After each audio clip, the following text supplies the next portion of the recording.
I couldn't spend one day without drinking. I used to drink every day for lunch and for dinner. If I would go home for a meal and I didn't have alcohol, I would have to go out in the supermarket to buy either one bottle of wine or one beer to have my meal with that drink. Otherwise, I couldn't have the meal.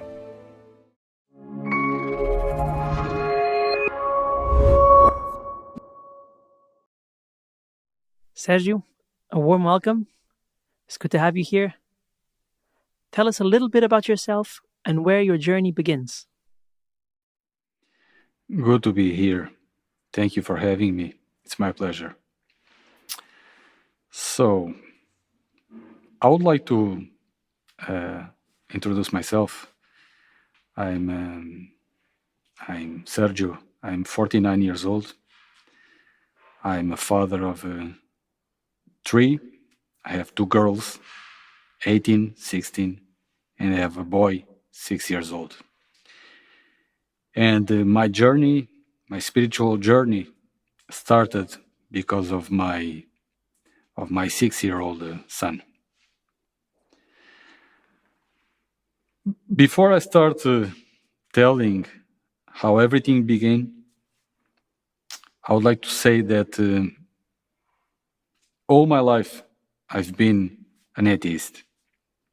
So I never had any kind of connection with the spiritual life. I never had any connection with God, with Christ. I never went on a church to pray or on a religious gathering. My family always was an atheist family, and I always been told God didn't exist. But also I always was given the free will of deciding and thinking by myself if God was real or not. But I never did so. So I never explored spirituality. I never read about it. I never had friends who had Catholic families or who used to go to church. I think it's very important to leave this point very clear. Also, I never had any influence from anyone to enter my spiritual life. So I didn't enter my spiritual life through anyone, through an opinion of someone, or through a book which I eventually could have read, which I never read, any religious book, or a movie which could eventually influence me and triggered on me some kind of curiosity of knowing more about it. Everything started by a personal experience.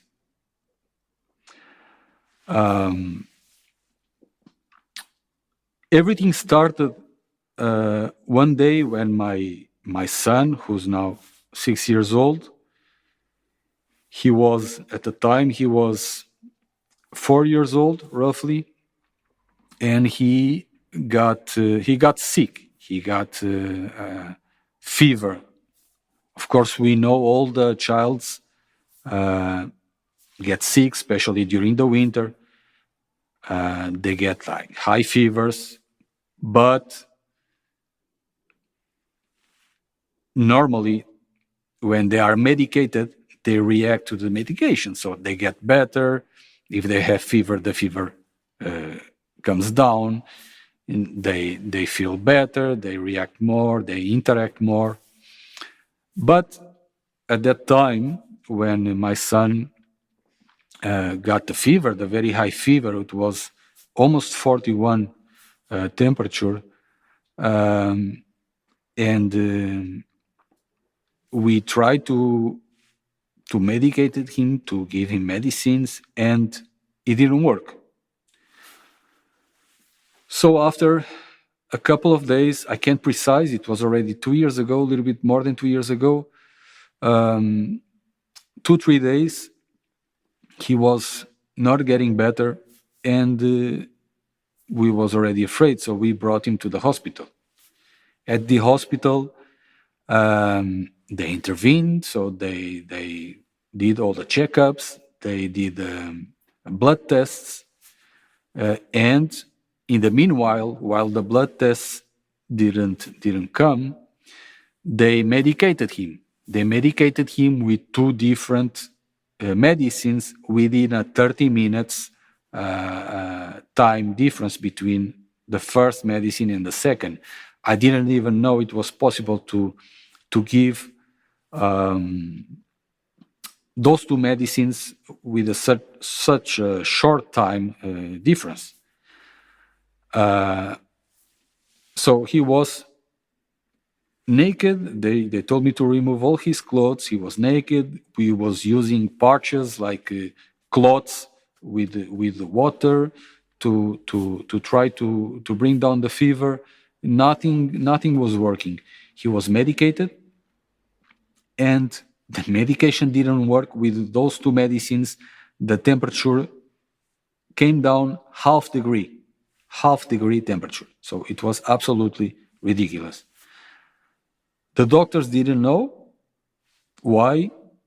The blood samples results came, and they told us they couldn't see anything. So on the blood tests, it didn't show any kind of infection or viruses, whatever.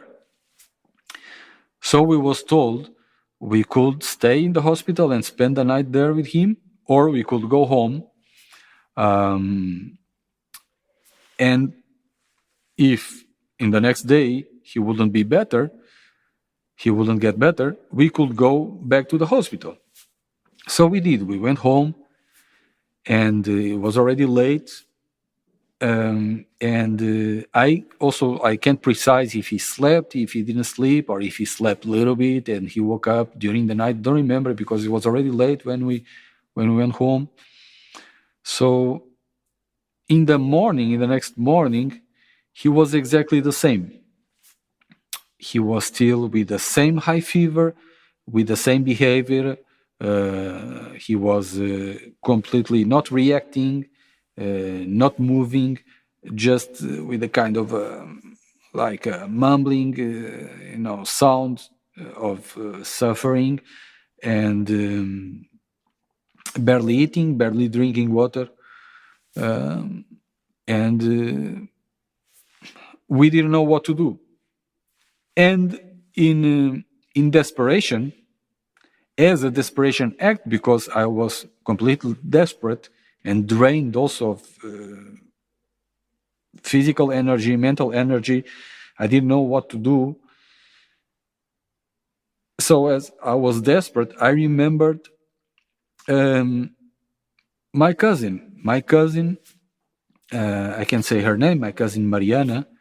I knew she was a very spiritual person, that she was very connected to God. She was and she is a strong believer in God, in Jesus, in the power of God, in the power of prayer. Even though, like, I never spoke with her about that. Roughly a few times in some kind of conversation, she might mention something, but to me it was always, I always consider it a nonsense, because to me everything what it was beyond the reality, everything beyond what I could see, or beyond what science could explain us, it didn't exist. But as I was so desperate, I felt that I need to contact my cousin and ask her to do something for my son. And that's what I did. I took my phone, I texted her, and I asked her, cousin, Kevin, so I can't precise the exact words, but it was roughly this. Cousin, Kevin is very ill. He has a very high fever. Please pray for him. It was a short message and simple. Shortly after, not more than 2 minutes after that, I received her answer saying, I already prayed, he will be okay. So when I received her text message, my son was in the living room, and I was in the last division of the house in another room. And I received the message.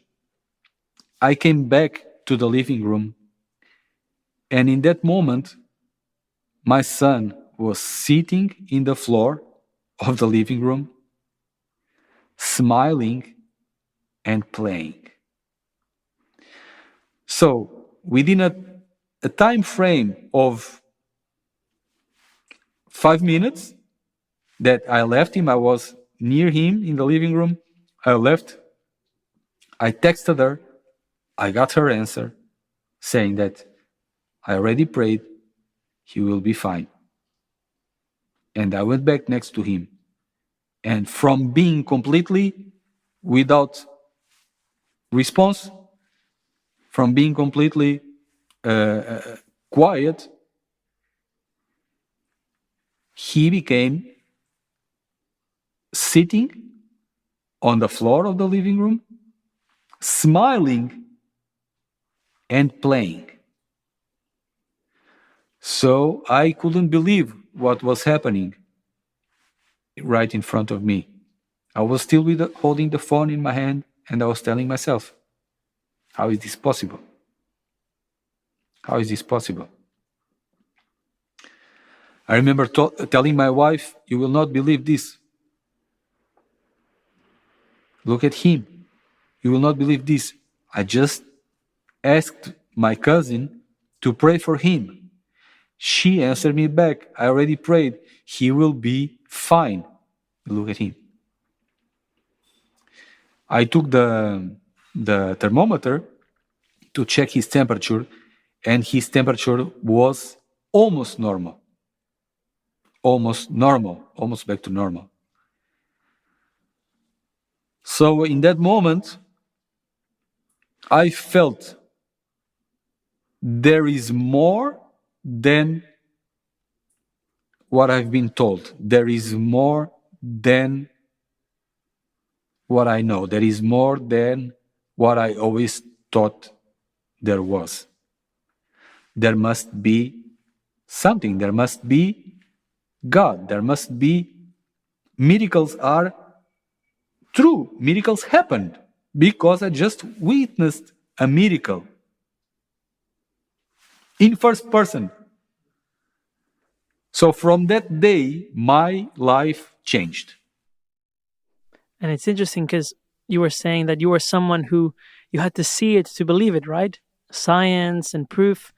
And here you are seeing a miracle. And of course, you have to see it to believe it. So now... That's true. That's true. That's true. Yeah. Yeah. Yeah. With the difference that science can't prove. Someone who never went through the same kind of experience will not believe. Will say it was coincidence. The thing is, after that coincidence, which wasn't a coincidence, many coincidences like that already happened. So that is not a coincidence.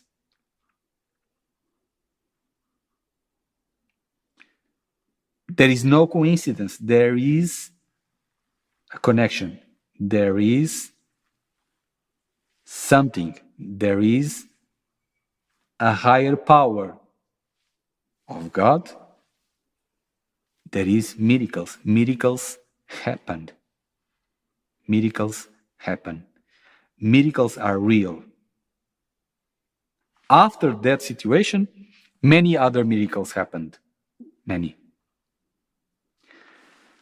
Some still from the hand of my cousin. After that situation, he got sick with other issues. I've again asked her, please pray for him. And the same situation happened. He got well again. After that, when I started growing on my spiritual journey, on my spiritual life, I started praying. I started asking God to help, for help. I started asking God for cure. And the cure happened through me, through my prayer. So, I don't need anyone else to approve what I've been experiencing. It's not important for me if someone else approves. It's not important for me if someone else believes or not. It is important for me what I've been experiencing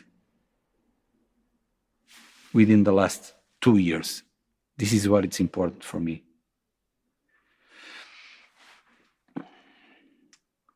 I used to have one hernia, quite big hernia. It used to bother me a lot. I used to feel a lot of pain, uncomfort. I used to have a big lump on my abdominal area, and I was very worried. I started praying.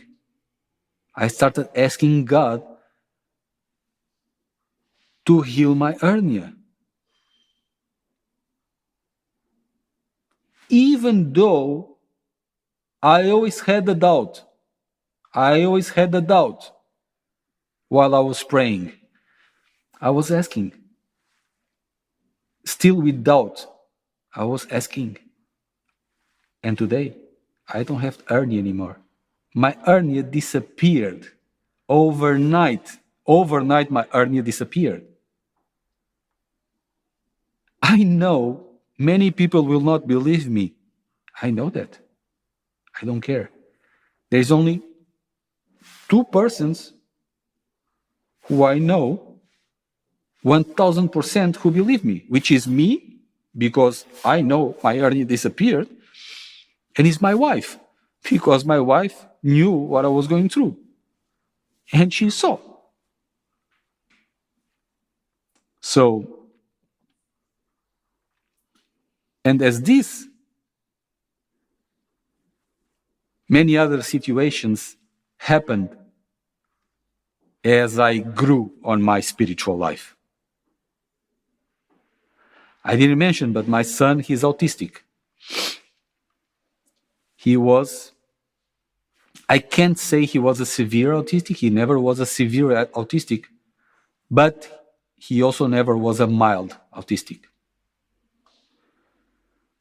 In the United States, in Brazil, in some countries, they classify them by level 1, 2, and 3. Here in Portugal, they don't do that kind of classification, but I would say he would, before he he would be like a level 2, because he was quite hard to handle in all aspects.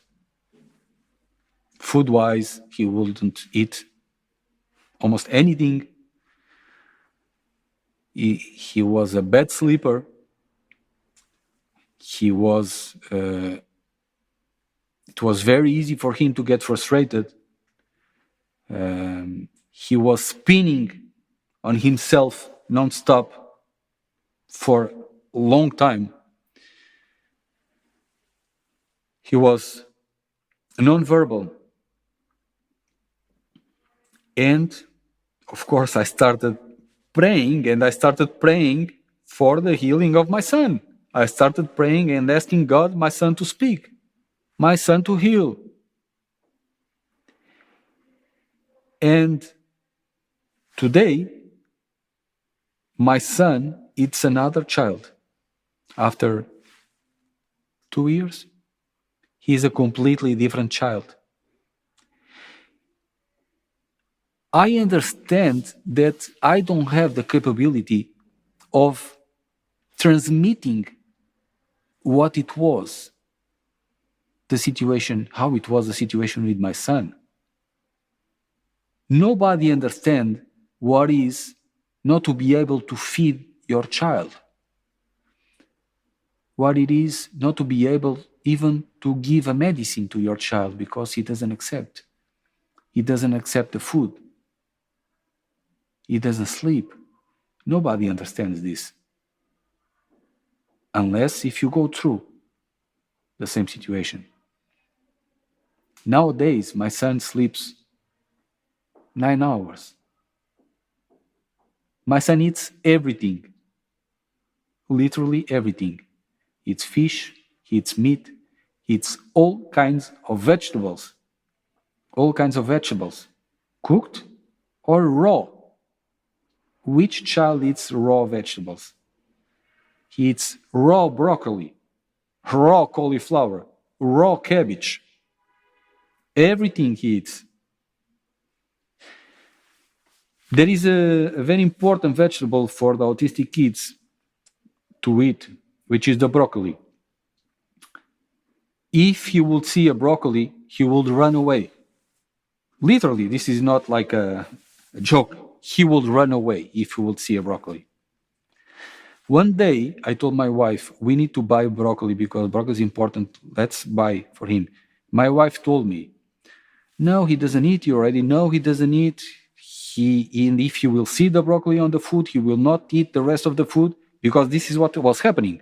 Every time we was trying to give him something with the food, he will not only reject that what we was trying to introduce as a new food, he will reject also the rest of the food. So it was very hard for us to try something new because he would refuse the rest of the food, and we didn't want that to happen. One day I told my wife, let's buy broccoli. She said, no, we will not buy. I said, let's buy. I said, let's buy. We bought the broccoli, and the broccoli stayed in the fridge. I thought she would give him. She didn't want to give him. She didn't tell me she wasn't giving him. And I asked her, did you already offer him the broccoli? Oh, no, I didn't offer. Okay, I didn't say anything. 2 days after, I was home, only me and my son. And I received a message. And I heard, now you're going to go in the fridge, exactly like this. Now you will go in the fridge, you will take the broccoli and you will give him and he will eat. I went on the fridge. I took the raw broccoli, I rinsed it, and I gave it to him directly, the raw broccoli in the mouth without anything. And he ate like if he always have eaten broccoli. I know this might sound ridiculous. This might sound like, and what is this special? You know, this is extremely special. So this was one more miracle. Absolutely amazing. Everything what have been happening since I realized there is something more. Since I started praying, and since I started opening myself to God.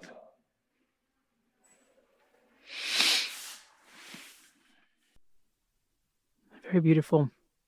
So, on your journey of being almost like an intense non-believer, right? Only see it to believe it, and now all the way to having all these different miraculous stories. What's maybe one lesson you've learned along the journey for your personal experience?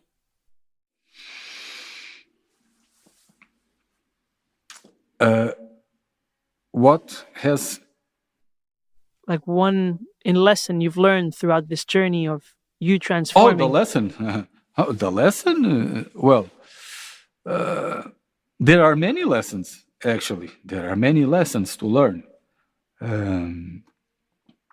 But I can say that perhaps the main lesson I've been learning, I feel I'm still learning. I haven't learned the lesson. I'm still learning. Is that we should give a chance to ourselves to know God. We should give a chance to ourselves to open our hearts, to open our souls, our spirits to God. And not to believe only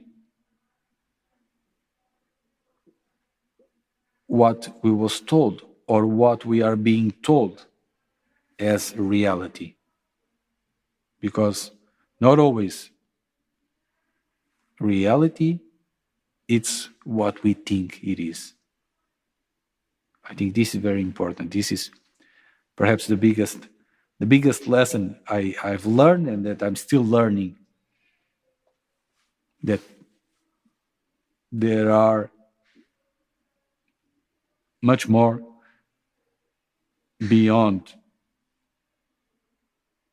what I considered to be real.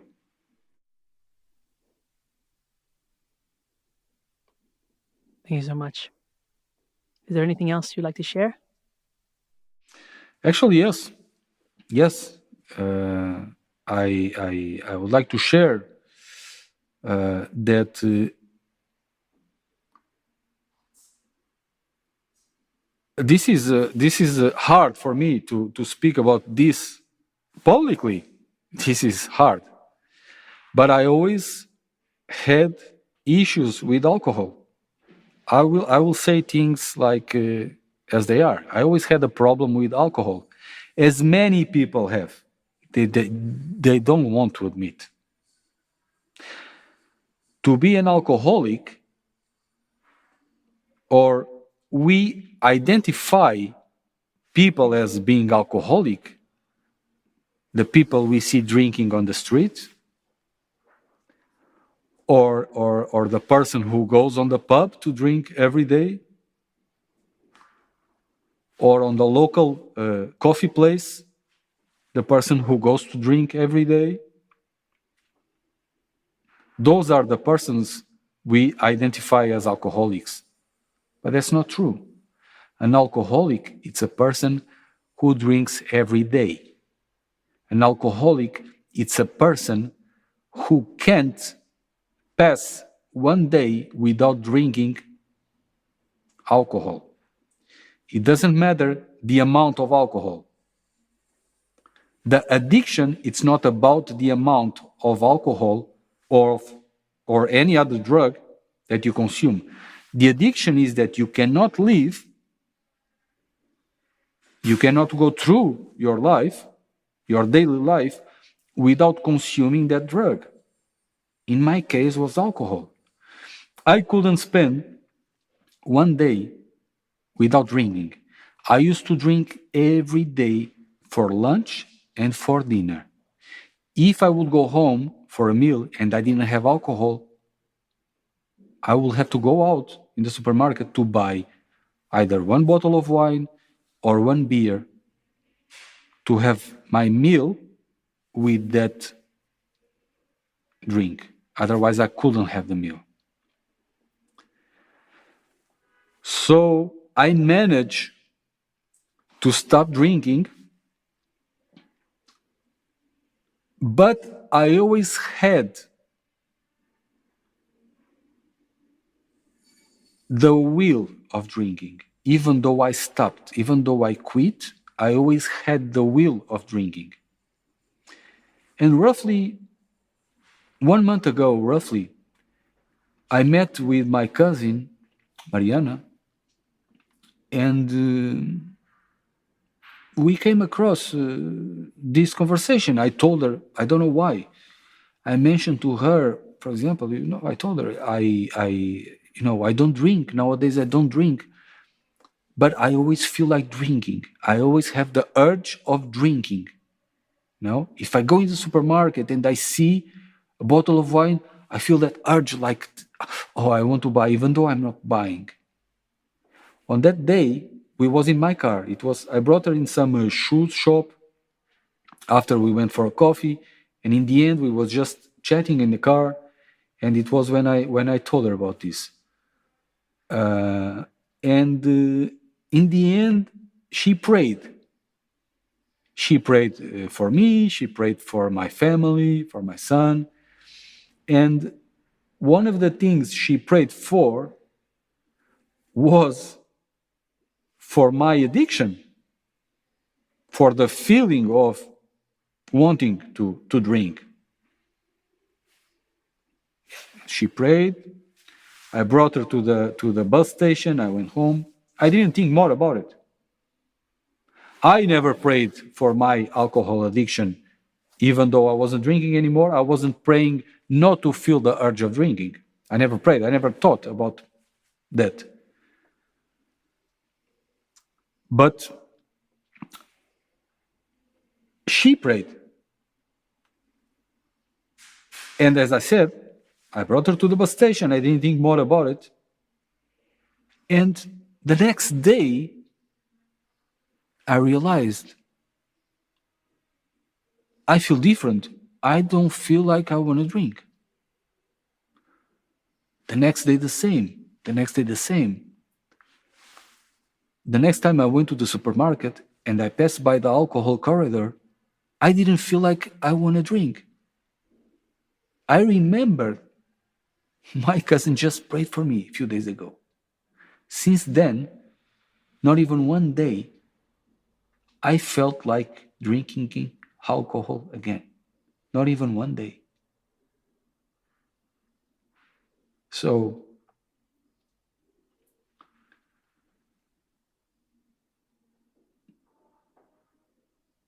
this is something very important I can share with everyone,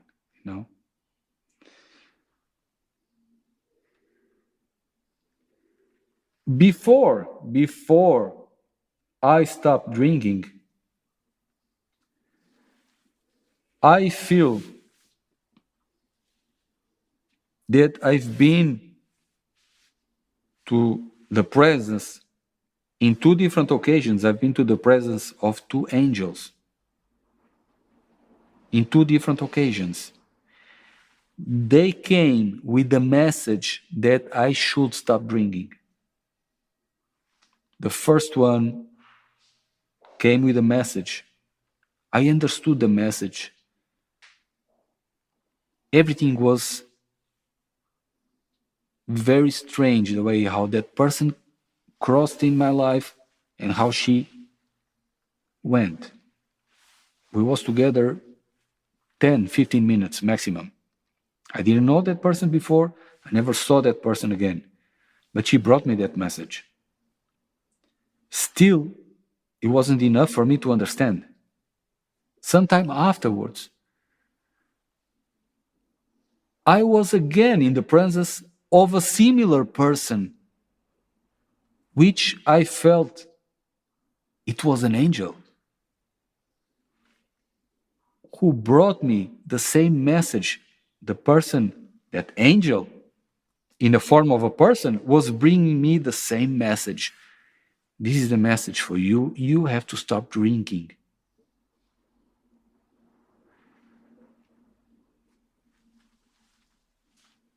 Still, it's like I couldn't understand. I couldn't receive what it was being shown to me. And on a third situation, God came and He showed me, this is the last chance. This is the last chance. You have to stop. This is what I feel. He sent two angels to tell me I have to stop drinking. I didn't comply. I didn't understand. So He came and He created the situation and He showed me, this is me now telling you, you have to stop drinking. And on that day, I stopped drinking. And after that, it happened what I already said before this. I stopped drinking, but I always had the wish of drinking. I had that urge. But I only lost that wish when my cousin prayed for me. It's a little bit hard for me also to share all the experiences because within the last 2 years, I had so many experiences. Some through prayer that I prayed for someone, for some situation, for my son. Some through someone else's prayer towards me. God spoken to me, even though for the last 3 months, I haven't heard God, and I can't understand why, if I am not connecting, if I am not so open to it, if He doesn't want to talk to me. But I've heard God. I've heard God telling me things I needed to hear, literally, like I was listening to someone. I was listening to God speaking to me and telling me things I needed to hear. I had absolutely amazing spiritual experiences in several different ways. And I wish I could remember all the experiences. I wish we had a lot of time so I could share everything what I've been through spiritually the last 2 years. But it's also overwhelming for me, and it's also like millions of thoughts, memories that I'm having, and it's hard for me to process everything what happened and what it's currently happening with me spiritually. Wow. And I can imagine with all those pieces, there's a lot going on, but maybe what would be the core thing that from the beginning until now, maybe what main thing do you feel has been healed or changed since your times back then as an atheist and to where you are now from seeing these miracles? What would be that core thing that you would leave the people with?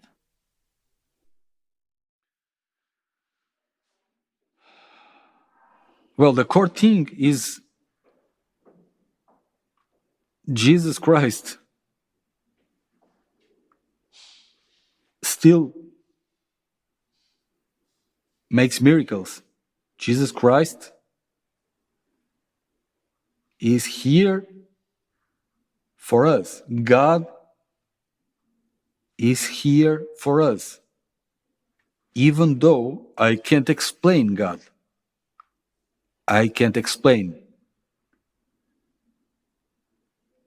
I try to understand Him. I feel Him.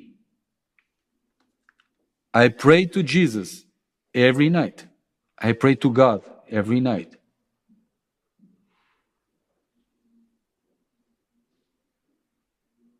So, my main message, perhaps, it should be open yourself, open yourself. Give yourself the chance, even though I know it's very hard, especially if it's someone like I used to be. But give yourself the chance to believe in God. Give yourself the chance to pray. Even if you don't believe, pray to see what's going to happen. Pray. Open yourself. That's perhaps the best thing I can say. Wonderful. Thank you so much, Sergio. My pleasure.